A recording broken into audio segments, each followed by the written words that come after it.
ഞാൻ ഈ കേസെല്ലാം പിൻവലിക്കും. ഏത് ഈ നടന്മാരുടെ എല്ലാ കേസ് പറയും. എന്നിട്ട് ഒറ്റയ്ക്ക് പോക്സോ കേസിനെതിരെ പോകും. അത് I will go to any extent. അതിനിത് പിൻവലിക്കണമെന്നുണ്ടോ?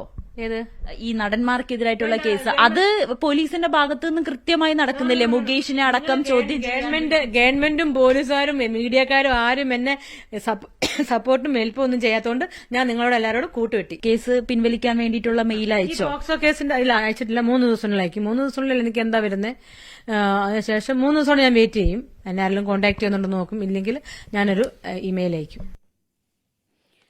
മുകേഷ്, ജയസൂര്യ, ഇടവേള ബാബു, ബാലചന്ദ്രമേനോൻ തുടങ്ങിയ നടന്മാർക്കെതിരായ പരാതികൾ പിൻവലിക്കുകയാണെന്നാണ് പരാതിക്കാരി പറയുന്നത്. തനിക്ക് സർക്കാരിൽ നിന്നും പിന്തുണ കിട്ടിയില്ല. കേസുകൾ പിൻവലിക്കണമെന്നാവശ്യപ്പെട്ട് പ്രത്യേക അന്വേഷണ സംഘത്തിന് ഉടൻ ഇമെയിൽ അയക്കുമെന്നാണ് നടി പറയുന്നത്. തനിക്കെതിരെ ചുമത്തിയ പോക്സോ കേസിന്റെ സത്യാവസ്ഥ തെളിയിക്കാൻ സർക്കാർ തയ്യാറായില്ല. മാധ്യമങ്ങളിൽ നിന്ന് പോലും പിന്തുണ കിട്ടാത്തതിനാലാണ് പിന്മാറ്റമെന്നും പരാതിക്കാരി പറയുന്നു. പരാതിക്കാരിയുടെ പിന്മാറ്റം വിശ്വാസ്യത തകർക്കുമോ? മറ്റ് കേസുകളെ ബാധിക്കുമോ? ഈ വിഷയമാണ് നമ്മൾ പരിശോധിക്കുന്നത്. ചർച്ചയിൽ എനിക്കൊപ്പം പരാതിക്കാരിയെ പ്രതീക്ഷിക്കുന്നുണ്ട് ശ്രീ രാഹുൽ ഈശ്വർ, സാമൂഹ്യ നിരീക്ഷകൻ. സോണിയ, മറ്റൊരു പരാതിക്കാരി നമുക്കൊപ്പം ചേരും. അഡ്വക്കേറ്റ് പ്രിയദർശൻ തമ്പി, അഭിഭാഷകൻ. ദിവ്യ ദിവാകരൻ, സ്ത്രീ അവകാശ പ്രവർത്തക എന്നിവരാണ് നമുക്കൊപ്പം ചർച്ചയിൽ പങ്കെടുക്കുന്നത്. ആദ്യം ശ്രീമതി ദിവ്യ ദിവാകരൻ. ഹേമ കമ്മിറ്റി റിപ്പോർട്ടിന്റെ ഉള്ളടക്കം പുറത്തുവന്ന് കേസുകൾ തുറന്നു പറച്ചിലുകളുമായി നടികൾ വരുന്നു.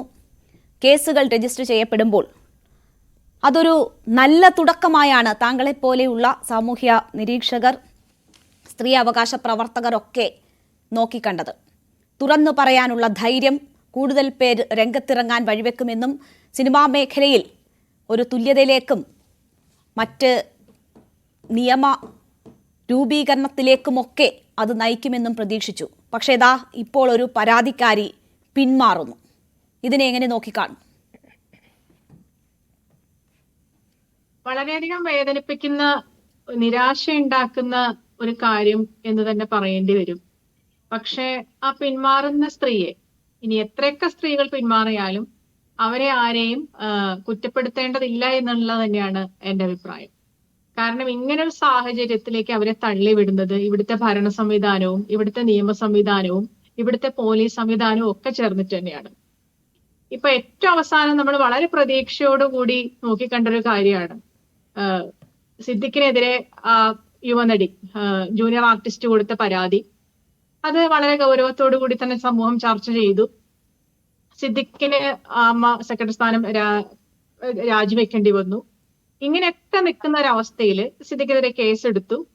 പക്ഷേ പിന്നീട് എന്താണ് സംഭവിച്ചത് നമ്മൾ വളരെ വ്യക്തമായിട്ട് നമ്മൾ കണ്ടതാണ്. നമ്മുടെ മുന്നിൽ നടന്ന വളരെ നിരാശയുണ്ടാക്കുന്ന സംഭവങ്ങളാണ് പിന്നീട് ഉണ്ടായത്.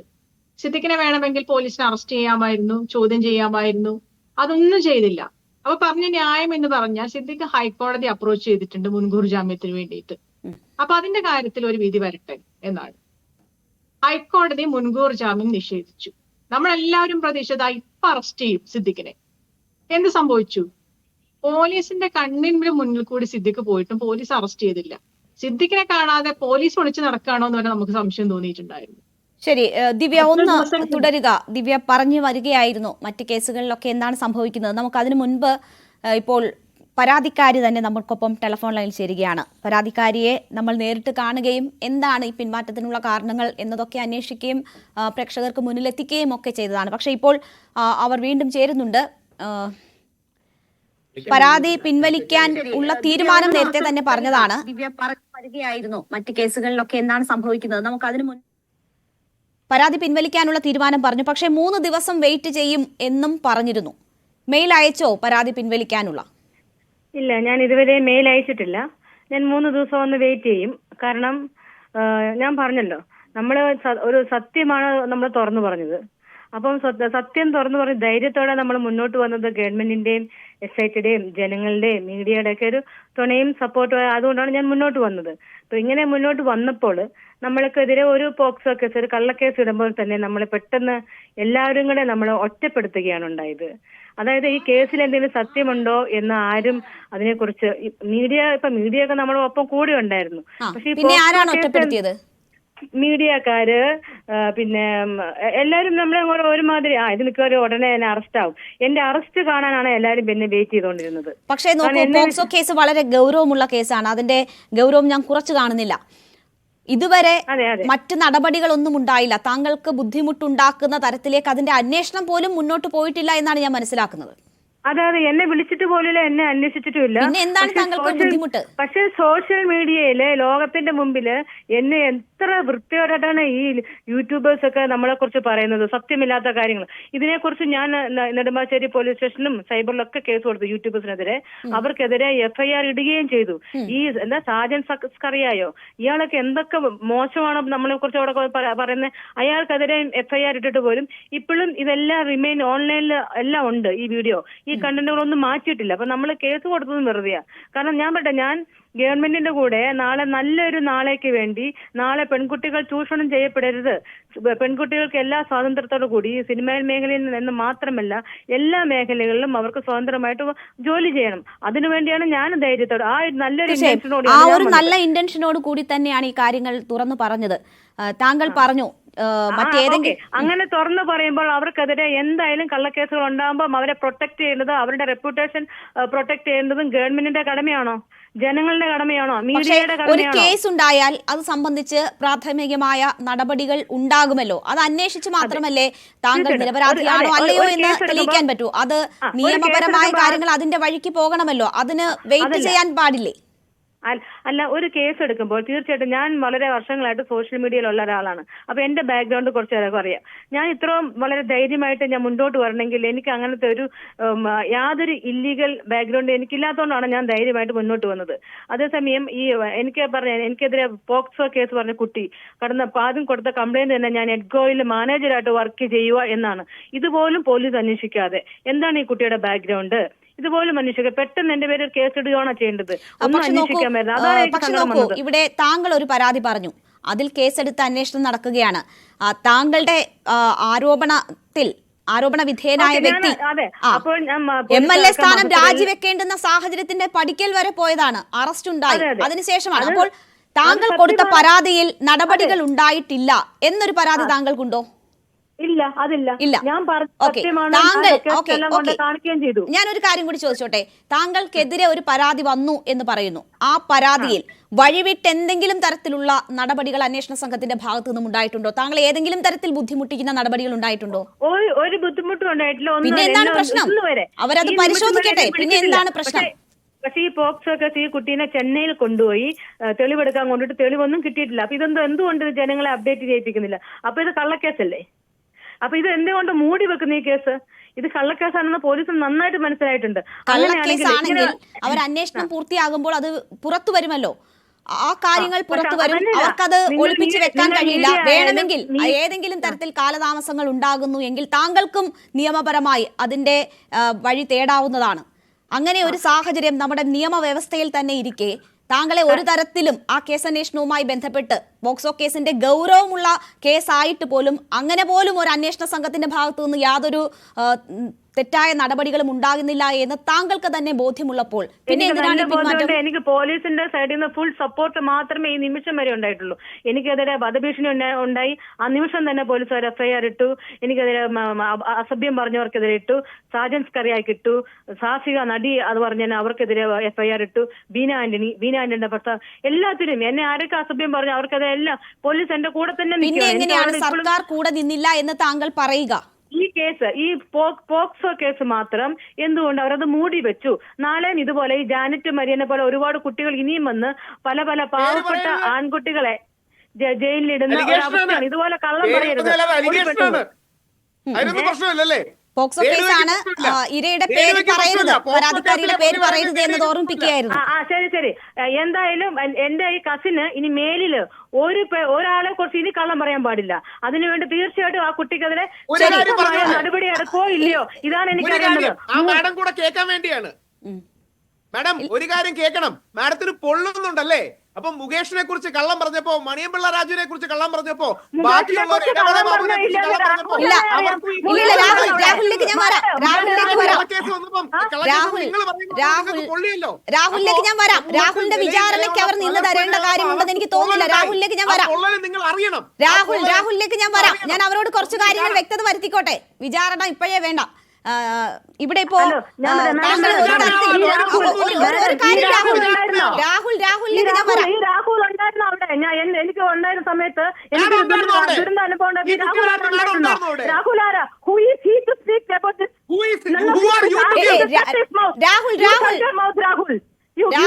രാഹുൽ ദയവായി തുടരുക. ഞാൻ താങ്കളുടെ അവസരത്തിൽ താങ്കളിലേക്ക് വരാം. ഇവിടെ ഇപ്പോ ഇങ്ങനെ ഒരു പരാതി നൽകിയത് ഒരു നല്ല ഉദ്ദേശത്തോടെ, നല്ലൊരു ഇന്റൻഷനോട് കൂടിയാണ്. താങ്കൾക്കൊരു ലക്ഷ്യമുണ്ടായിരുന്നു, ഇനി ഇങ്ങനെ ഒരു അവസ്ഥ ഉണ്ടാകരുത്. താങ്കൾ മാധ്യമങ്ങളോട് സംസാരിച്ചപ്പോൾ ഇന്ന് ചോദിക്കുന്നത് കേട്ടു, ഞാൻ ഏതെങ്കിലും തരത്തിൽ ഇതിനൊക്കെ നിന്ന് കൊടുത്തിട്ടുള്ള വ്യക്തിയാണ് എങ്കിൽ എനിക്ക് സിനിമയിൽ അവസരം ലഭിച്ചോ, അമ്മയെ സംഘടനയിൽ അംഗത്വം കിട്ടിയോ, ഞാൻ ഈ നാട് വിട്ടു പോകേണ്ടി വന്നില്ലേ എന്ന് ചോദിച്ചു. ശരിയാണ്, താങ്കൾ ഈ അവസ്ഥകളൊക്കെ കടന്നു വന്ന വ്യക്തിയാണ്. അതിനുശേഷം താങ്കൾ ഒരു നല്ല ഇന്റൻഷനിൽ പരാതി കൊടുത്തു. സർക്കാർ എല്ലാ വിധത്തിലും സഹകരിച്ചു എന്ന് താങ്കൾ പറയുന്നു. സർക്കാരിനും SITക്കും നന്ദി പറയുന്ന താങ്കളുടെ ബൈറ്റ് ഞങ്ങളുടെ കയ്യിലുണ്ട്. കാരണം അവർ പരാതി എടുത്തു എന്നൊക്കെ പറഞ്ഞു, പരാതിയിൽ FIR രജിസ്റ്റർ ചെയ്തു എന്നൊക്കെ പറഞ്ഞു. ഞാൻ അവരുടെ 164 പോയതേ ഉള്ളൂ. ഇന്നും ഞങ്ങൾ നല്ലൊരു ടേംസിലാണ്. പക്ഷെ ഈ പോക്സോ കേസ് മാത്രം എന്തുകൊണ്ട് മൂടി വെക്കുന്നു? ഇത് പൊള്ളുന്നോ എന്നൊക്കെ ചോദിക്കുന്നേ. കള്ളത്തരം പറയുമ്പോൾ നമുക്ക് പൊള്ളും. കള്ളത്തരം എന്തുകൊണ്ട് തെളിയിക്കാത്തത്? അങ്ങനെ ഇനിയിപ്പോൾ ഇതുപോലെ 100 ചോദ്യങ്ങൾക്ക് താങ്കൾ ഉത്തരം പറയേണ്ടി വരില്ലേ? ഇതിനേക്കാൾ എളുപ്പമല്ലേ താങ്കൾക്ക് ഈ നിയമ നടപടികൾ പൂർത്തിയാകുന്നത് വരെ കാത്തിരിക്കുന്നത്? അതുകൊണ്ട് തന്നെയാണ് ഞാൻ ഈ കേസ് അങ്ങ് പിൻവലിക്കുക. അപ്പൊ പിന്നെ നമുക്ക് ഇനിയും ഇതുപോലെ കുറെ കള്ളക്കേസുകളൊക്കെ വരുമ്പോൾ നമ്മൾ അതിനെല്ലാം നിന്നു കൊടുക്കണ്ടേ? നമ്മളൊരു സത്യം പറഞ്ഞ ഒരു ബോൾഡായിട്ടൊന്ന് മുന്നോട്ട് വന്നപ്പോഴത്തേക്കും നമുക്കെതിരെ ഇങ്ങനെ കള്ളക്കേസുകൾ വരുമ്പോൾ പിന്നെ നമ്മൾ എന്തിനാ നിൽക്കുന്നത്?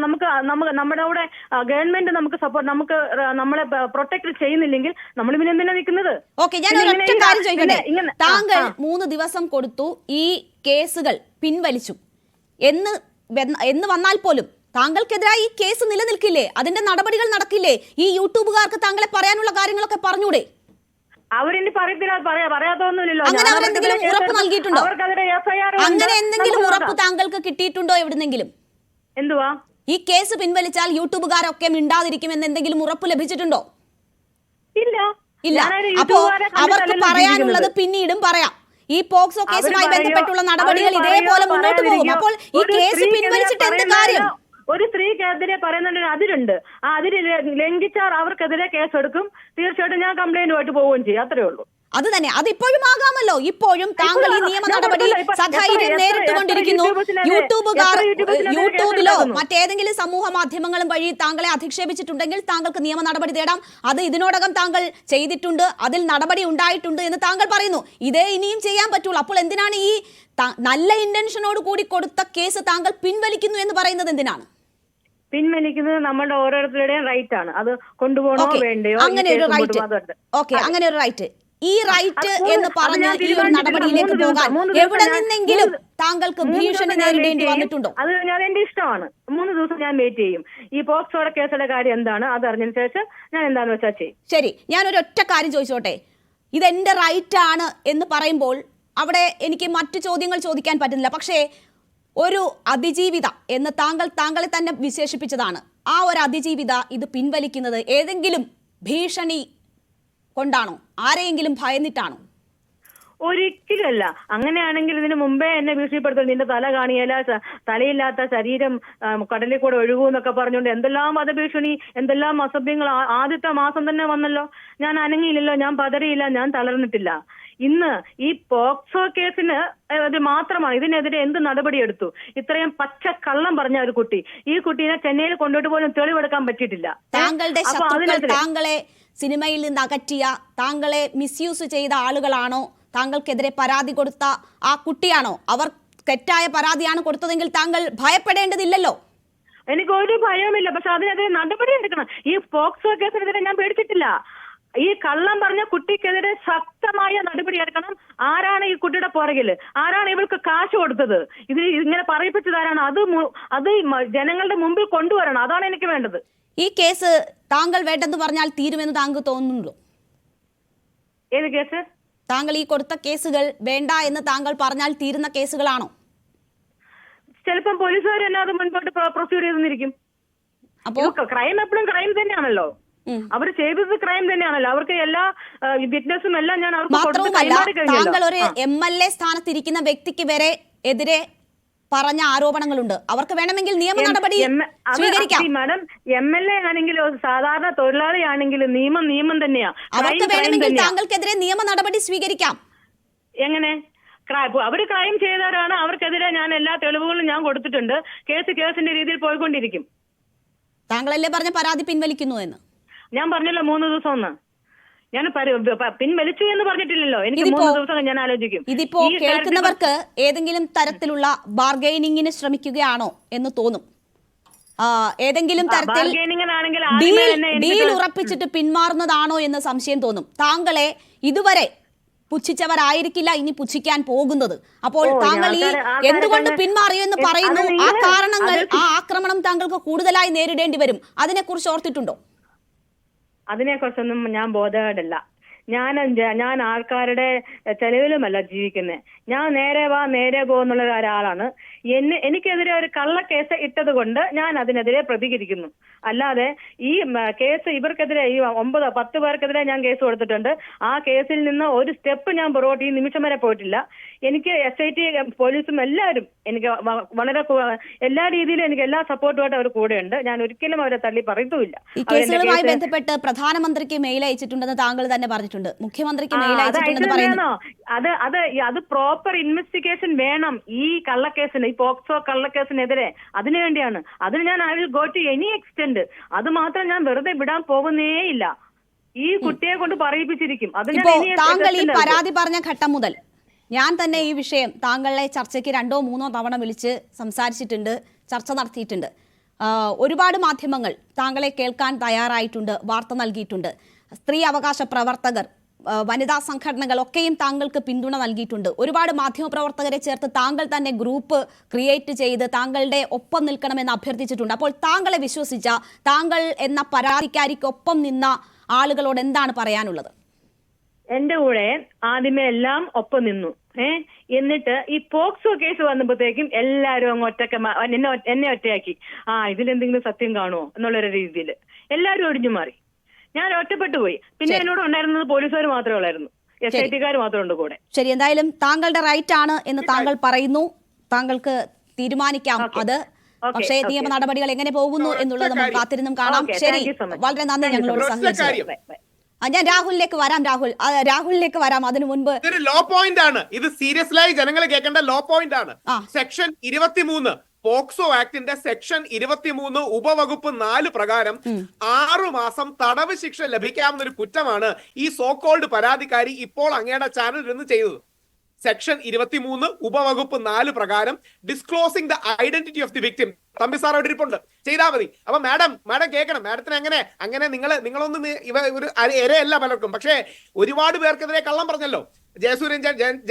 ജയസൂര്യക്കെതിരെ കള്ളം പറഞ്ഞു, ബാലേന്ദ്രൻ സാറിനെ പോലെ പ്രായമാർക്കെതിരെ കള്ളം പറഞ്ഞു, അങ്ങനെ മുകേഷ് സാറിനെതിരെ കള്ളം പറഞ്ഞു. അങ്ങനെ മീഡിയയുടെ പബ്ലിസിറ്റിക്ക് വേണ്ടി ഇത്രയും പേർക്കെതിരെ കള്ളം പറഞ്ഞു കുറെ നാൾ സ്റ്റാറായി നിന്നല്ലോ. അപ്പൊ ഈ പൊള്ളല് തോന്നിയില്ല. അപ്പോ നിങ്ങളെ അങ്ങനെ അറസ്റ്റ് ചെയ്യണമെങ്കിൽ വേറെ ആരുടെയും വകുപ്പ് വേണ്ട. ഈ കേസിൽ രാഹുൽ, എനിക്കറിയില്ല പരാതിക്കാരിയുടെ പേര് ഇവർ പറഞ്ഞതാണോ എന്നുള്ളത് എനിക്കറിയില്ല.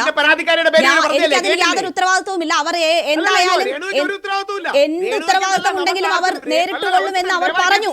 അതിന് ആ കേസുമായി ബന്ധപ്പെട്ട് ഏതറ്റം വരെയും പോകുമെന്ന് അവർ പറഞ്ഞു കഴിഞ്ഞു. ഓക്കെ, അപ്പൊ നമുക്ക് നമ്മുടെ വിഷയത്തിലേക്ക് കടക്കാം. രാഹുൽ, ഒരു സെക്കൻഡ് കേൾക്കൂ. താങ്കൾക്ക് ഒരു ഉത്തരവാദിത്വമില്ല, ഞങ്ങൾക്ക് ഉത്തരവാദിത്തമില്ല, ചാനലിന് ഉത്തരവാദിത്തമില്ല. പക്ഷേ disclosing the identity of the victim എന്ന് പറയുന്നത് ഒരു ക്രിമിനൽ ഒഫൻസ് ആണ്. അതിപ്പോ നടത്തിയിട്ടുണ്ട്. മാഡം കേട്ടിരുന്നാൽ കുറച്ചു കാലം ആൾക്കാരെ ചുമ്മാ ടെൻഷൻ അടിപ്പിച്ചല്ലേ? കുറെ ദിവസം നിങ്ങൾ ടെൻഷൻ അടിക്കുക. അതിന്റെ വേദന എന്താണെന്ന് മനസ്സിലാവും. മറ്റൊരു പരാതിക്കാരി കൂടി എന്ന് പറയും, ദൈവം തരുന്നതാണ്. ശരി, നമുക്കൊപ്പം ഇപ്പോൾ മറ്റൊരു പരാതിക്കാരി കൂടി ചേരുകയാണ്. ഈ സംഭവം നമ്മൾ ഈ നിലയിൽ ചർച്ച ചെയ്തത് ഒരുപാട് പേർ ഹെമ കമ്മിറ്റി റിപ്പോർട്ട് വന്നതിന് ശേഷം ധൈര്യപൂർവ്വം തങ്ങൾക്ക് നീതി കിട്ടും എന്ന് വിചാരിച്ചുകൊണ്ട് തുറന്നു പറച്ചിലുകൾ നടത്തിയിട്ടുണ്ട്. അവരെ ഇതെങ്ങനെ ബാധിക്കും എന്നതാണ് ഞങ്ങളുടെ ആശങ്ക. എനിക്കപ്പോൾ മറ്റൊരു പരാതിക്കാരി കൂടി ചേരുകയാണ്. ഇത് കാണുമ്പോൾ ഏതെങ്കിലും തരത്തിൽ ആശങ്ക തോന്നുന്നുണ്ടോ? ഇപ്പോൾ എനിക്ക് തോന്നുന്നത് അവരുടെ ഭാഗത്തുനിന്ന് ചിന്തിക്കുകയാണെങ്കിൽ അവർ വ്യക്തമായും ശക്തമായും ഇത്രയും വലിയ ആളുകൾക്കെതിരെ മുന്നോട്ട് വന്ന് സധൈര്യം പറഞ്ഞൊരു കാര്യമാണ്. അപ്പോൾ അതിനെ കൗണ്ടർ അറ്റാക്ക് ചെയ്യാൻ വേണ്ടിയിട്ട് ഒരാളെ പെട്ടെന്ന് ഇറക്കുവാണ്. അത് ഒരു ഫാബ്രിക്കേറ്റഡ് ആണെന്ന് എല്ലാവർക്കും മനസ്സിലായ ഒരു കാര്യമാണ്. അപ്പോൾ അവരുടെ ഒരു പരാതി ഇപ്പോൾ കേട്ടതെന്ന് മനസ്സിലായത് അവർക്ക് തോന്നുന്നത് അവർ നിരപരാധിയാണെന്നും അത് പൊതുജനങ്ങളെ അറിയിച്ചിട്ടില്ല എന്നും. കാരണം പോക്സോ ആണെങ്കിൽ എത്ര സ്പീഡായിട്ട് 24 മണിക്കൂറിനടുത്ത് ആക്ഷൻ എടുക്കേണ്ട ഒരു ക്രൈം ആ സ്ത്രീ ചെയ്തിട്ടുണ്ടെങ്കിൽ ഉറപ്പായിട്ടും അങ്ങനെ വേണം. ഇപ്പം തന്നെ നമ്മളത് കേട്ടിട്ട് 2-3 മാസം കഴിഞ്ഞു. അപ്പോൾ ഇതുവരെ ആ അന്വേഷണം കറക്റ്റായിട്ട് പോയിട്ടില്ല എന്നുള്ളൊരു പരാതി. അതുകൊണ്ട് അതിലൊരു ക്ലാരിറ്റി വരാത്തത് കൊണ്ട് ഇതുവരെ കൊടുത്ത കാര്യങ്ങൾക്ക് ഒരു 3 ദിവസത്തെ ഗ്യാപ്പ് കൊടുത്തിട്ട് ആളതിന് പിന്മാറുന്നു എന്നാണ്. അത് തീർച്ചയായിട്ടും ക്രെഡിബിലിറ്റി എന്നുള്ളതല്ല. ഒരു സ്ത്രീ മാനസികമായിട്ട് അവരുടെ ഭാഗത്തുനിന്ന് ചിന്തിക്കുമ്പോൾ അവർ അനുഭവിക്കുന്ന കുറേ പ്രശ്നങ്ങൾ ഉണ്ടാവും. നമ്മൾക്ക് പറയാൻ എളുപ്പമാണ്. കാരണം ഇപ്പം ഞാൻ തന്നെ എൻ്റെ കുറച്ച് കാര്യങ്ങൾ വന്ന് നമ്മൾ പൊതുസമൂഹത്തിൽ പറഞ്ഞപ്പോൾ വ്യാജന്മാരായിട്ടുള്ള കുറച്ച് ആളുകൾ മാത്രം, വ്യാജന്മാരായിട്ടുള്ള മാധ്യമപ്രവർത്തകരും വ്യാജന്മാരായിട്ടുള്ളവരും, അതായത് മനസ്സിൽ ഒരു ശകലം പോലും സ്ത്രീയെ ബഹുമാനിക്കാത്ത അങ്ങേയറ്റ സ്ത്രീയെ ഉപയോഗിക്കുന്ന ആളുകൾ മാത്രം ഞാനൊരു വ്യാജ ഡോക്ടറേറ്റുകാരിയാണെന്ന് വരെ പറഞ്ഞിട്ട് ഇൻസൾട്ട് ചെയ്യാൻ നോക്കിയ ആൾക്കാരാണ്.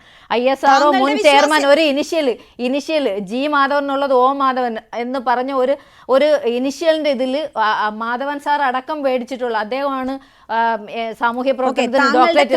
അതിന് വരെ നമ്മളെ വ്യക്തിപരമായി ഇൻസൾട്ട് ചെയ്യുന്ന വ്യാജന്മാരുണ്ടെന്ന് ഞാൻ പറയാം.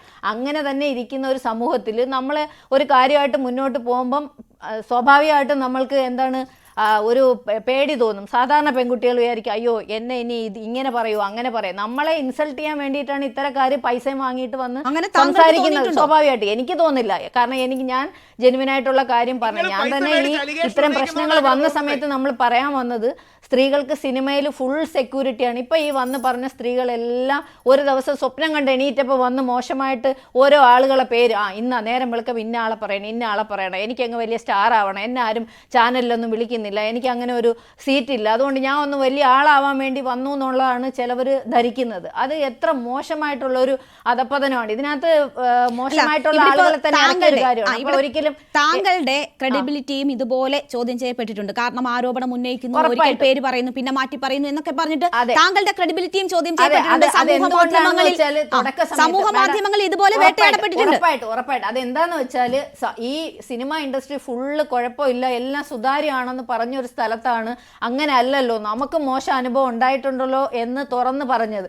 അപ്പോൾ ആ സമയത്ത് എൻ്റെ വീട്ടിൽ നിന്ന് എനിക്ക് പെർമിഷൻ ഇല്ലാത്തതുകൊണ്ട് പേര് പറയാൻ പറ്റിയില്ല. അത് സംഭവം ഉള്ളതായതുകൊണ്ട് അത് പറയണമെന്ന് മാത്രമേ ഉദ്ദേശിച്ചുള്ളൂ. പിന്നീട് വന്ന ചർച്ചകളിലാണ് അതെല്ലാം മാധ്യമങ്ങൾക്ക് അറിയാവുന്ന ഒരു കാര്യമാണ്. അതിനെ തന്നെ ഇവർ വന്നു അല്ല എന്ന് പറഞ്ഞു. അത് ഒരു ചാനലിൽ വന്ന് സംസാരിച്ചപ്പോൾ, ഒരു ഓൺലൈൻ ചാനലാണ്, അവരോട് ഞാൻ പറഞ്ഞു ഇന്ന ആളുടെ പേരാണോ എന്ന് ചോദിക്കരുത്. കാരണം എനിക്ക് ആ സമയം വരെ പേര് പറയണമെന്നില്ല. കാരണം ഇവിടെ നടക്കുന്ന പ്രശ്നങ്ങൾ പൊതുസമൂഹത്തിൽ എത്തിക്കണമെന്ന് മാത്രമേ ഉദ്ദേശിച്ചുള്ളൂ. അപ്പോൾ അവിടെ വന്ന് പറഞ്ഞ കാര്യങ്ങളെ നെഗറ്റീവാക്കി നമ്മൾ പറഞ്ഞതിനെ കട്ട് ആൻഡ് പേസ്റ്റ് ചെയ്ത് ഇന്ന ആളാണോ അല്ല എന്ന് പറയുന്നത്. പിറ്റേന്ന് നേരം വെളുത്തപ്പോൾ എന്നോട് ചോദിക്കാതെ പ്രമുഖ മാധ്യമങ്ങളടക്കം ഇന്ന ആളാണോ അല്ല എന്ന് ഇന്ന ആൾ പറഞ്ഞു എന്നുള്ള പേരിൽ ഹെഡിങ് പോയി. അവിടെ നമ്മളെയാണ് ഇൻസൾട്ട് ചെയ്തുകൊണ്ടിരിക്കുന്നത്. ഏതായാലും ഈ സംഭവങ്ങൾ താങ്കളെ അഫക്റ്റ് ചെയ്യില്ല, താങ്കൾ മുന്നോട്ട് തന്നെ അല്ലേ? അതെ, ഞാൻ എന്തായാലും നമ്മൾ കൃത്യമായിട്ടുള്ള വിവരങ്ങൾ കൊടുത്തിട്ടുണ്ട്. എന്തായാലും ഇതിൽ ഇപ്പം നമുക്കറിയാം ഒരാൾ സുപ്രീം കോടതി പോയി ജാമ്യം എടുത്തിട്ട് വന്നു. ഇതിലൊക്കെ എന്ത് സംഭവിക്കും എന്നുള്ള നമുക്കറിയാം. നാളെ നമ്മൾ കൊടുത്ത ആളിനെ പിടിച്ച് ജയിലിടുമെന്നുള്ള യാതൊരു ബോധവും നമുക്കില്ല. നമ്മൾ കൊടുത്ത സാധനത്തിൽ ഉറച്ചു നിൽക്കുന്നു, അത് പോലീസ് ബാക്കി കാര്യങ്ങൾ നോക്കിക്കോളും.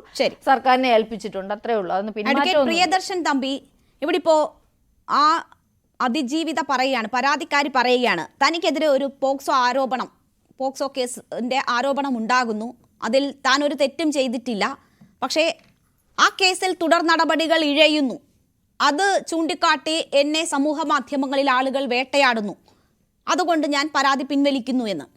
കാരണം എന്തോ ആയിക്കോട്ടെ, അവർ പറയുന്നു അങ്ങനെ. എന്തുകൊണ്ടാകും ഒരു പോക്സോ കേസിൽ നടപടികൾ വൈകുന്നത്? ആ കേസ് അവരെ പിന്തിരിപ്പിക്കാനുള്ള ആയുധമായിരിക്കുമോ? അല്ല, നമ്മളിതിനകത്ത് ഏറ്റവും പ്രധാനപ്പെട്ട ഒരു കാര്യം, അവരുടെ സ്റ്റേറ്റ്മെന്റ്, ഒരുപാട് സ്റ്റേറ്റ്മെന്റുകൾ നടത്തി, നമ്മളെല്ലാവരും അത് കേട്ടു.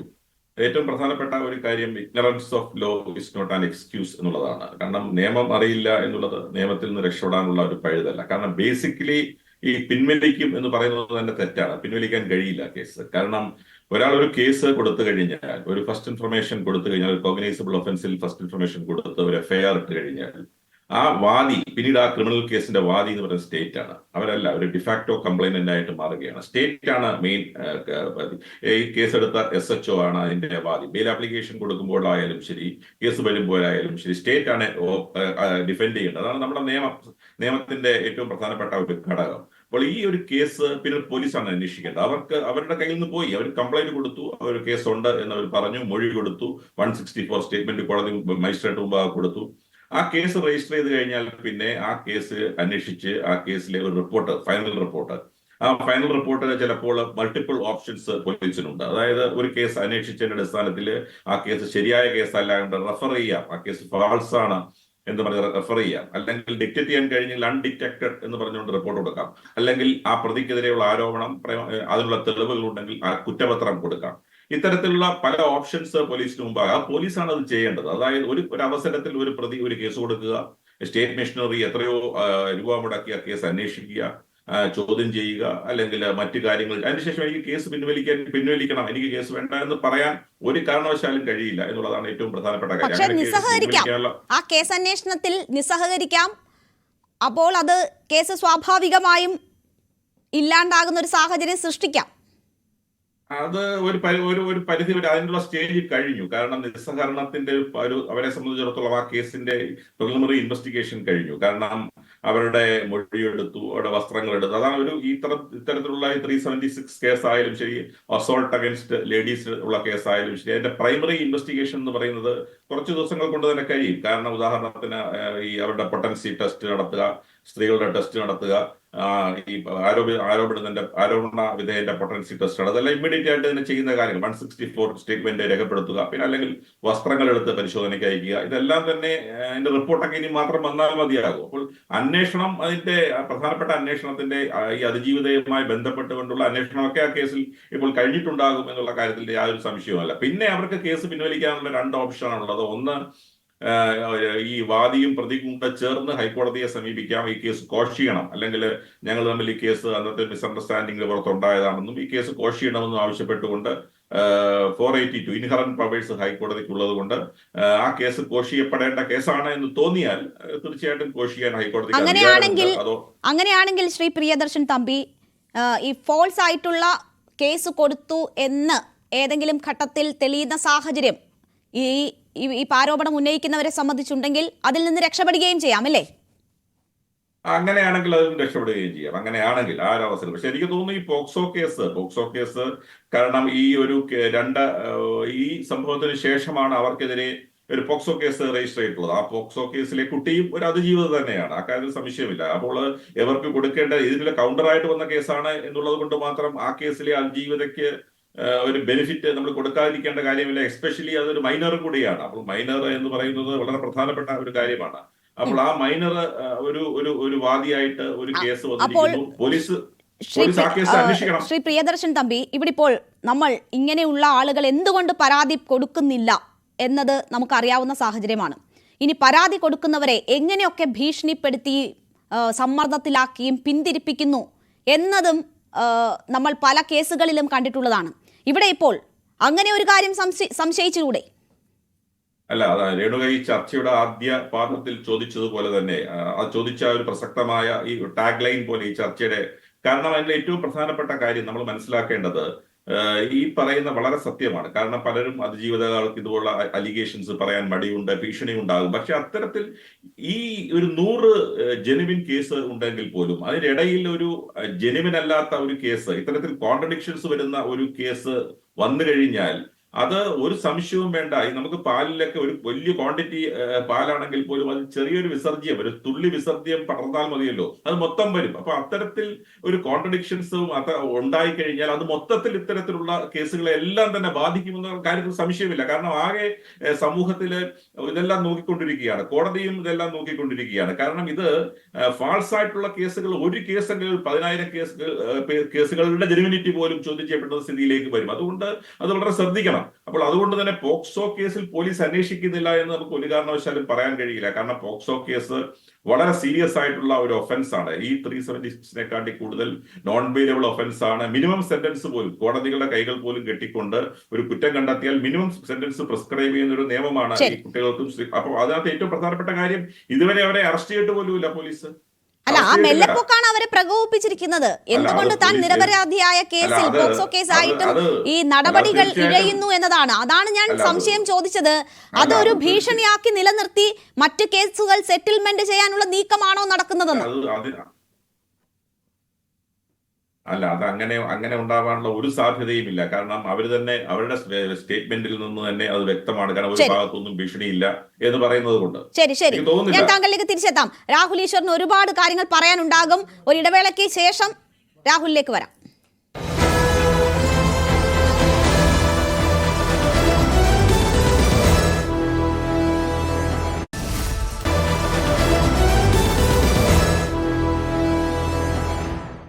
വീണ്ടും ചർച്ചയിലേക്ക്. ശ്രീ രാഹുൽ ഈശ്വർ, ഒരു സ്ത്രീ ലൈംഗികമായി പീഡിപ്പിക്കപ്പെട്ടു അല്ലെങ്കിൽ താൻ ചൂഷണത്തിനിരയായി എന്ന് പറയുകയും അതിനെതിരെ പോരാടാൻ ഉറച്ച് മുന്നോട്ട് വരികയും ചെയ്താൽ അവർക്കൊപ്പം നിൽക്കുക എന്നതാണ് പൊതുസമൂഹത്തിന് ചെയ്യാനാവുക. രാഹുൽ ഈശ്വറിനെ പോലെ ചുരുക്കം ചിലർ ഒഴിച്ച് പൊതുസമൂഹത്തിൽ എല്ലാവരും ആ ഒരു നിലപാടാണ് സ്വീകരിക്കുക. അതേ നിലപാടാണ് ഈ പരാതിക്കാരിയുടെ കാര്യത്തിലും മാധ്യമങ്ങളും സാധാരണ മനുഷ്യരും ഒക്കെ സ്വീകരിച്ചിരുന്നത്. പക്ഷേ ഇപ്പോൾ അവർ പിന്മാറുന്നു. അവർക്ക് നീതി കിട്ടിയില്ല എന്ന് പറയുന്നു. സർക്കാർ അവരെ സംരക്ഷിച്ചില്ല എന്ന് പറയുന്നു.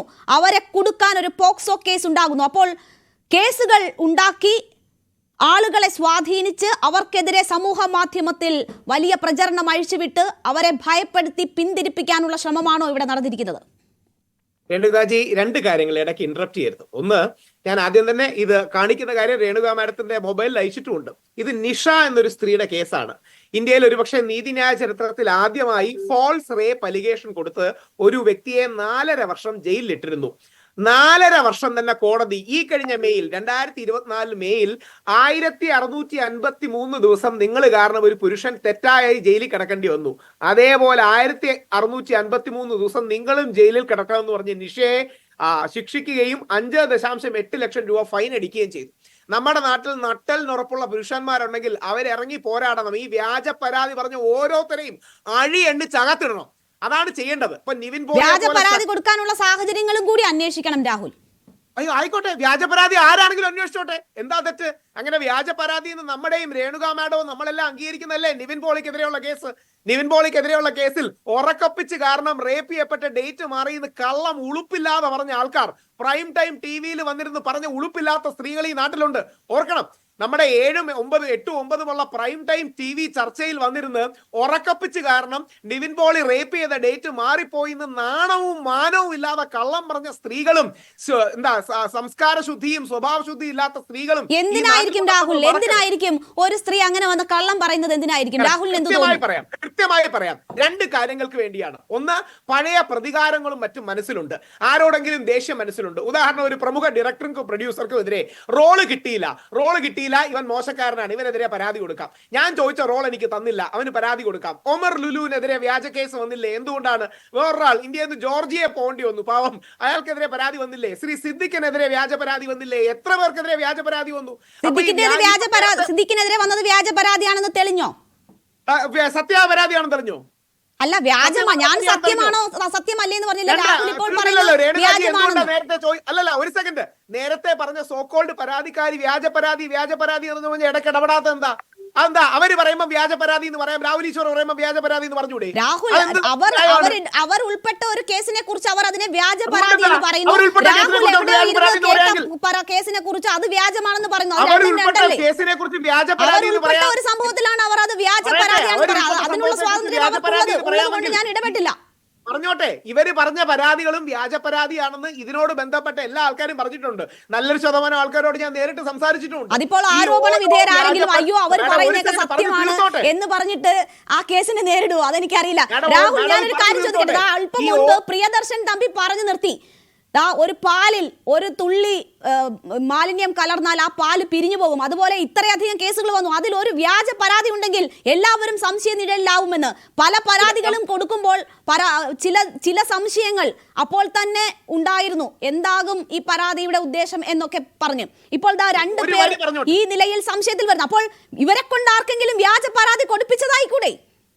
ഒരു വരി പറഞ്ഞോട്ടെ.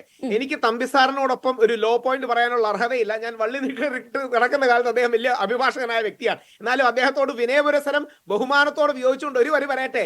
ഈ ഒരുപാട് പാലിൽ ഒരു തുള്ളി മാലിന്യം വീഴുകയല്ല, ഒരുപാട് മാലിന്യത്തിൽ ഒരു തുള്ളി പാല് കാണും, സംശയമില്ല. ഏതെങ്കിലുമൊക്കെ നല്ല സ്ത്രീകൾ പരാതി കൊടുത്തു കാണും, അവരുടെ ജീവിതത്തിലെ വേദനയും വിഷമവും ഞാൻ എടുക്കും.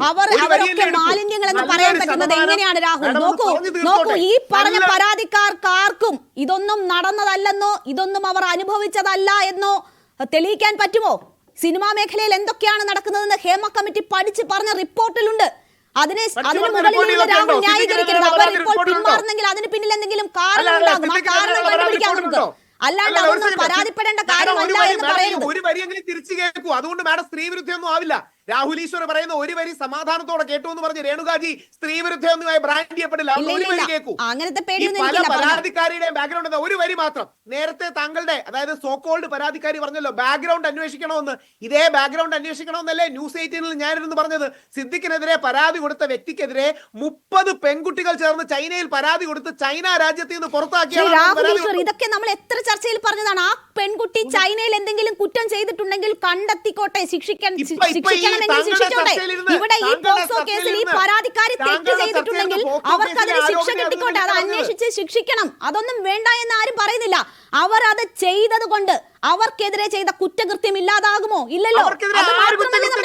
അതൊക്കെ വ്യാജ പരാതികളാണ്. 3 തവണ മൊഴിമാറ്റി. ശ്രീ സിദ്ദിഖിനെതിരെ 3 തവണയാണ് മൊഴിമാറ്റിയത്. ഓർക്കണം, ആദ്യം പറഞ്ഞത് വാക്കുകളിലൂടെ അപമാനിച്ചു എന്ന്, രണ്ടാമത് പറഞ്ഞു സെക്ഷൽ ഫേവർ ചോദിച്ചു എന്ന്, മൂന്നാമത് പറഞ്ഞു റേപ്പ് ചെയ്തു എന്ന്. ഉളുപ്പില്ലാതെ കള്ളം പറയാണ്. കാര്യം എന്താ അറിയോ? പബ്ലിസിറ്റി ഫ്രീക്ക് ആയിട്ട് വെറും പരാതിക്കാരി രാഹുൽ എന്ത് പബ്ലിസിറ്റിയാണ്? അവരുടെ മുഖം പോലും പുറത്ത് കാണിക്കാതെ അവർക്ക് കിട്ടുന്ന പബ്ലിസിറ്റി എന്താണ്? തിരിച്ച് ഇവർക്ക് ആർക്കും ഒരു മടിയില്ലല്ലോ മുഖം കാണിക്കാൻ. ഇവർക്ക് ആർക്കും ഏതെങ്കിലും രീതിയിൽ പരാതി ഉണ്ടോ? പലപ്പോഴും സമ്മർദ്ദം ഉണ്ടായിട്ടല്ലേ പരാതി പോലും.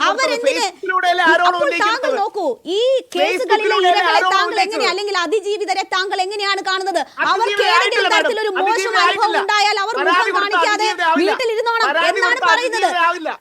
എന്ത് ചിന്താഗതിയാണ് രാഹുലിന് മനസ്സിലാകുന്നില്ല. അവർ മുഖം കാണിക്കുന്നതിൽ എന്താണ് തെറ്റ്? പക്ഷെ നമ്മുടെ നിയമം അവർക്ക് സംരക്ഷണ പ്രകാരമാണ് അവരുടെ മുഖം കാണിക്കാത്തത്. അദ്ദേഹത്തിനെ പോലെയുള്ളവരുടെ തോന്നൽ എന്താണെന്ന് മനസ്സിലാവുന്നില്ല. അദ്ദേഹത്തിനെ പോലെയുള്ളവർക്ക് നിവിൻ പോളിക്കെതിരെ പരാതി കൊടുത്ത പെൺകുട്ടി അതിജീവിതയാണോ?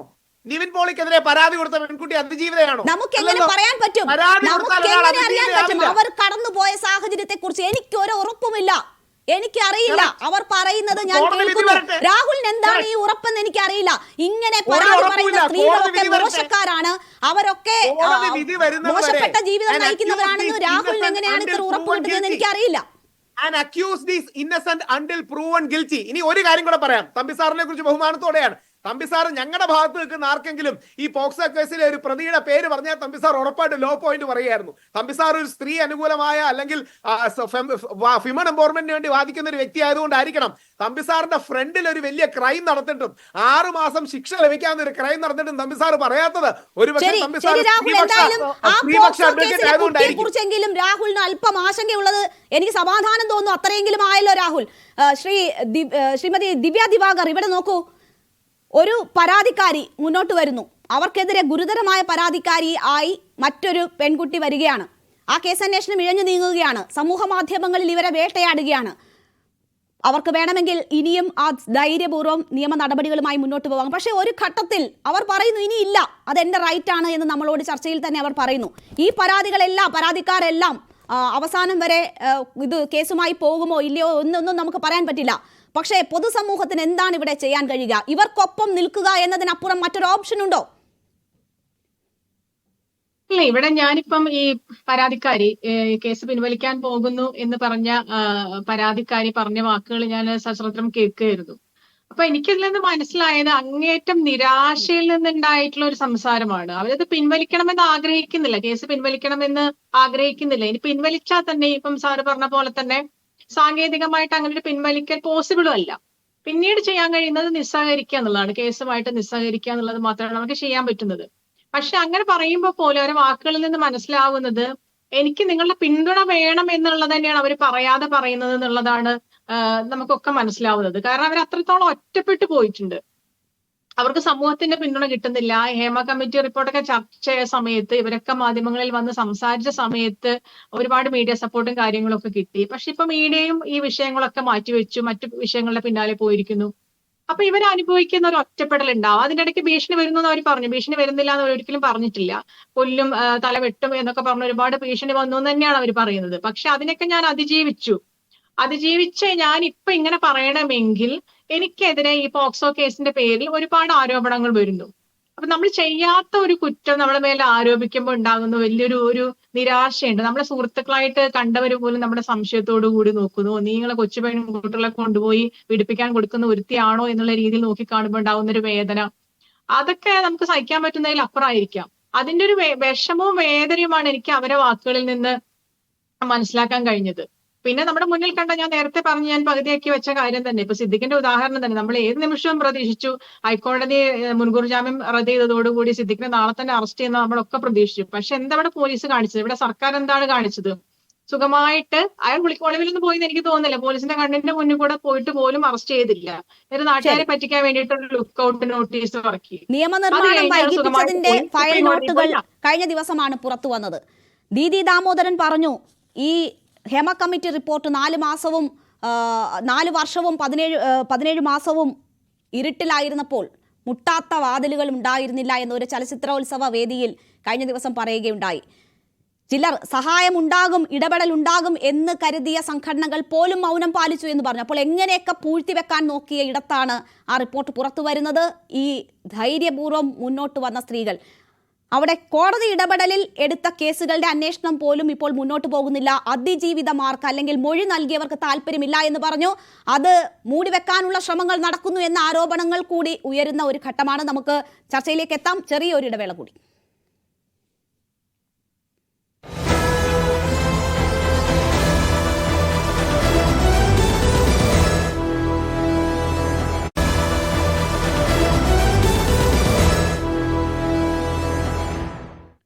വീണ്ടും ചർച്ചയിലേക്ക്, നമുക്കൊപ്പമുള്ള പരാതിക്കാരിയിലേക്ക് പോവുകയാണ്.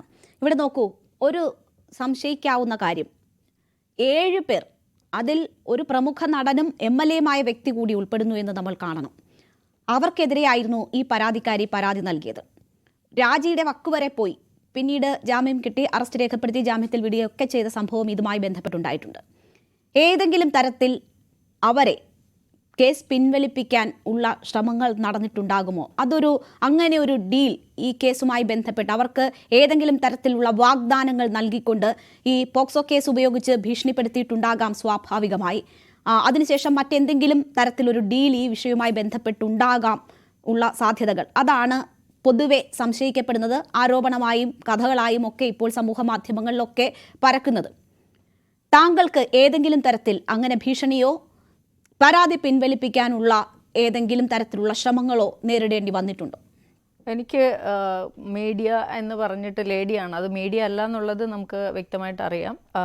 എന്തിനാണ് നിങ്ങൾക്ക് ഫാമിലി ഇല്ലേ, അപ്പോൾ ഇതൊക്കെ സെറ്റിലാക്കുന്നതിലേ നല്ലതെന്നുള്ള രീതിയിൽ സംസാരിച്ചിട്ടുണ്ട്. ആ ഒരു സ്ത്രീ മാത്രമേ ഉള്ളൂ.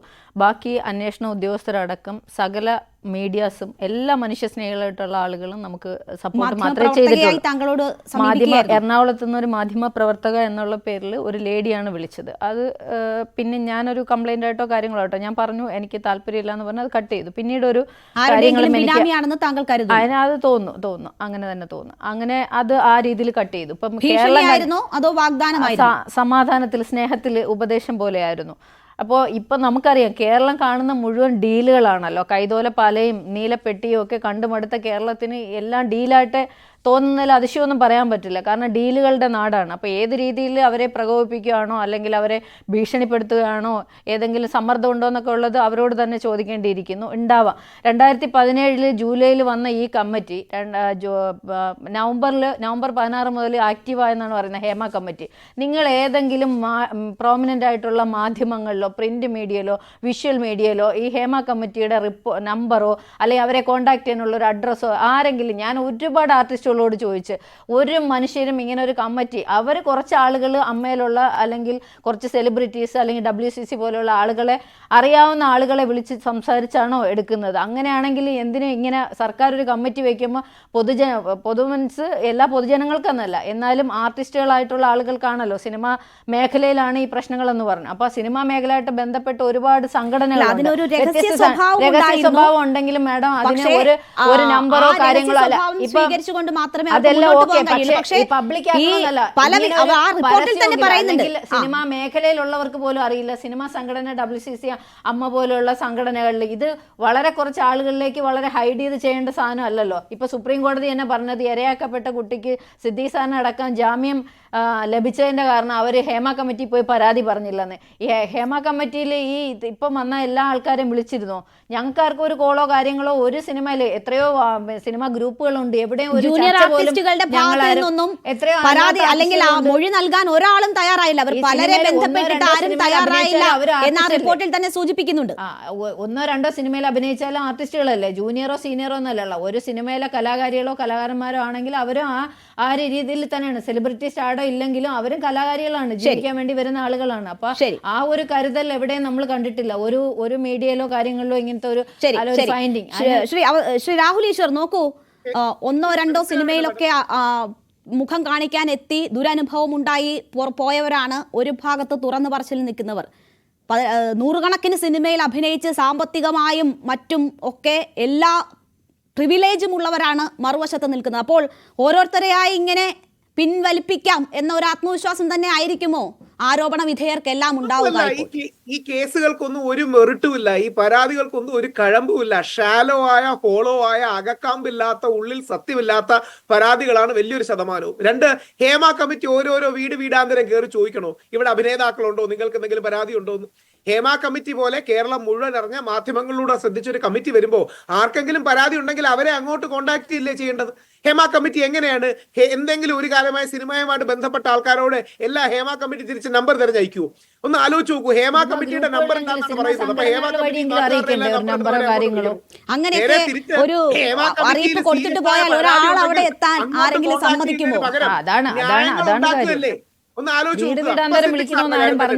ഹേമ കമ്മിറ്റി വരുന്നതിന് മുമ്പ് തന്നെ ഫേസ്ബുക്കിലൂടെ വ്യാജ ആരോപണങ്ങൾ ഒരാൾ ഉന്നയിച്ചു. ഈ വ്യക്തി എന്താ ഹേമ കമ്മിറ്റിയുടെ അടുത്ത് പോകാത്തത്? ഈ എന്താ ഹേമ കമ്മിറ്റി നേരെ തിരിച്ച് ഈ വ്യക്തിയുടെ വീട്ടിലോട്ട് വരണോ? അപ്പൊ ഈ നാട്ടിൽ അതൊക്കെ അവരുടെ തീരുമാനമല്ലേ? അവർ കടന്നുപോയ അവസ്ഥ എന്താണെന്ന് നമുക്ക് അറിയില്ലല്ലോ. അതൊക്കെ അവരുടെ തീരുമാനമല്ലേ? അപ്പൊ തീർത്തോട്ടെ. യഥാർത്ഥത്തിൽ പരാതികളിൽ കഴമ്പില്ലെന്ന് അവർക്ക് തന്നെ അറിയാം. പരാതികളിൽ സത്യവും വാസ്തുതയും വ്യക്തതയും ഇല്ലെന്നറിയാം. ഇനി രണ്ട്, ഈ അതിജീവിതയുടെയും പരാതിക്കാരിയുടെയും കൂടെ നിൽക്കണമെന്ന് പറഞ്ഞല്ലോ. എപ്പോഴെങ്കിലും ഇത് കേൾക്കുന്ന കുടുംബം, ആ പുരുഷന്റെ കുടുംബത്തെ കുറിച്ച് നിങ്ങൾ ആലോചിച്ചിട്ടുണ്ടോ? അയാളുടെ ഭാര്യയും അമ്മയും, ഈ വ്യാജ ആരോപണം കേൾക്കുന്ന പുരുഷന്റെ ഭാര്യയും അമ്മയും, അവർ സ്ത്രീകളല്ലേ? അവരുടെ മക്കൾ പെൺകുട്ടികൾ, അവർ സ്ത്രീകളല്ലേ? അവർക്കൊന്നും വേദനയില്ലേ? ഈ പുരുഷന്റെ വേദന നമ്മളൊന്നും പറയുന്നില്ലല്ലോ. അവരെ ഒരു തരത്തിലും ബാധിക്കുന്ന തരത്തിലുള്ള ഒരു പരാമർശവും ഒന്ന് തീർത്തോട്ടെ രേണുകാജി, ഒരു വരിയല്ലേ ഞാൻ പറയുന്നുള്ളൂ. സമയം തരൂ. ഈ പുരുഷനെതിരെ വ്യാജ പരാതി പറയുമ്പോൾ അവർക്കൊരു ഉൾക്കുത്തുണ്ടായിരുന്നില്ലല്ലോ. ഇവർക്കെതിരെ പരാതി ഒന്നും പ്രശ്നം. ആരാന്റെ അമ്മയ്ക്ക് ഭ്രാന്ത് പിടിച്ചാൽ കാണാൻ രസമാണ്. അത് സ്വന്തം അമ്മയ്ക്കോ തനിക്കോ സ്വന്തം പെങ്ങൾക്കോ സ്വന്തം സഹോദരനോ വരുമ്പോഴേ മനസ്സിലാകും. ഈ വ്യാജ പരാതി കൊടുത്തവരെല്ലാം ഉപ്പ് തിന്നവരാണ്. അവര് വെള്ളം കുടിച്ചേ പോകൂ. കാത്തിരുന്ന് കാണണം. അവർ വ്യാജ പരാതിയാണെന്ന് അവർ പറയുന്നില്ല, പരാതി പിൻവലിക്കുന്നു എന്ന് മാത്രമേ പറഞ്ഞിട്ടുമുള്ളൂ. ശ്രീ പ്രിയദർശൻ തമ്പി, നമുക്ക് അവസാനിപ്പിക്കാം. 1 മിനിറ്റാണ് അവശേഷിക്കുന്നത്. ഇത് മറ്റ് കേസുകളെ ഏതെങ്കിലും തരത്തിൽ ബാധിക്കുമെന്ന് താങ്കൾക്ക് തോന്നുന്നുണ്ടോ? ഇപ്പോൾ കോടതി മേൽനോട്ടത്തിൽ നടപടികൾ നടക്കുകയാണ്. അതുകൊണ്ട് തന്നെ കോടതിയിൽ ഉള്ള വിശ്വാസം കൊണ്ടെങ്കിലും കാര്യങ്ങൾ നേരാവിധം പോകുമെന്ന് പ്രതീക്ഷിക്കാമോ? അല്ല, നിയമപരമായി നമ്മൾ പറയുകയാണെങ്കിൽ ഈ കേസിന്റെ ഒരു എന്താ പറയുക, ഇപ്പോൾ വന്നിരിക്കുന്ന വെളിപ്പെടുത്തലുകളൊന്നും മറ്റു കേസുകളെ ബാധിക്കാൻ പാടില്ല. കാരണം ബാധിക്കേണ്ട കാര്യമില്ല. ഓരോ കേസിനും ഓരോ ഇൻഡിപെൻഡന്റ് എക്സിസ്റ്റൻസ് ഉണ്ട്. ആ ഇൻഡിപെൻഡന്റ് എക്സിസ്റ്റൻസ് അനുസരിച്ച് ആ കേസിന്റെ മെറിറ്റ് പരിശോധിച്ച് തന്നെ ആകണം കോടതികൾ അല്ലെങ്കിൽ പോലീസ് കേസ് അന്വേഷിക്കേണ്ടതും അത് സംബന്ധിച്ച് റിപ്പോർട്ട് കൊടുക്കേണ്ടതും. ഇതിൽ ഏറ്റവും പ്രധാനപ്പെട്ട ഒരു കാര്യമായി എനിക്ക് തോന്നുന്നത്, ഈ ഹേമ കമ്മിറ്റിയുടെ മുമ്പാകെ റിപ്പോർട്ട് ഈ മൊഴി കൊടുത്തു എന്ന് പറയുന്ന ആളുകൾ, അവിടെ ഈ പീഡനം നടന്നു എന്ന് മൊഴി കൊടുത്തു എന്ന് പറയുന്ന ആളുകൾ, അല്ലെങ്കിൽ അങ്ങനെ മൊഴി ഉണ്ടായിരുന്നു എന്ന് പറയുന്ന ആളുകൾ, യഥാർത്ഥമായി സിനിമാ രംഗത്തുണ്ട്, ചൂഷണമുണ്ട്, അതിന്റെ ഒന്നും കാര്യങ്ങൾ ഇപ്പോൾ പുറത്തു വന്നു എന്ന് എനിക്ക് തോന്നുന്നില്ല. അപ്പോൾ ആ കാര്യങ്ങളൊന്നും ഇപ്പോഴും പുറത്തു വരാൻ തയ്യാറാകുന്നില്ലെങ്കിൽ പുറത്തു വരുന്നില്ല എന്നുള്ളതാണ് ഏറ്റവും പ്രധാനപ്പെട്ട കാര്യം. എന്താണോ EMA കമ്മിറ്റി കൊണ്ട് ഉദ്ദേശിച്ചത് അതൊന്നും നടപ്പാക്കാൻ പോകുന്നില്ല. മറിച്ച് ഇത്തരത്തിലുള്ള ചില ഈ എന്താ പറയാ ഈ കേസുകളിൽ മാത്രം ഇത് ഒതുങ്ങിത്തീരുമോ എന്ന് ശരി, എന്തായാലും മൊഴികളുടെ അടിസ്ഥാനത്തിൽ 40 കേസുകളിൽ അന്വേഷണത്തിന് തീരുമാനിച്ചു. 26 എണ്ണത്തിൽ കേസ് രജിസ്റ്റർ ചെയ്തു. 18 എണ്ണത്തിൽ പ്രതികളെ കണ്ടെത്താൻ ശ്രമം നടക്കുന്നു എന്നതാണ് ഇതുമായി ബന്ധപ്പെട്ട് കേരള സർക്കാർ നൽകിയ സത്യവാങ്മൂലത്തിൽ പറയുന്നത്. നമുക്ക് കാത്തിരിക്കാം. 3 ദിവസത്തെ സമയമാണ് പരാതിക്കാരി കൊടുത്തിരിക്കുന്നത്. അതിനകത്ത് എന്തെങ്കിലും നടക്കുന്നോ, അവർക്ക് നീതി കിട്ടുന്ന തരത്തിൽ എന്ന് നമുക്ക് കാത്തിരിക്കാം. അല്ലെങ്കിൽ എങ്ങനെ ഈ കേസിന്റെ പോക്ക് എന്നത് കാത്തിരുന്ന് തന്നെ കാണാം. വളരെ നന്ദി ചർച്ചയിൽ പങ്കെടുത്ത എല്ലാ അതിഥികൾക്കും.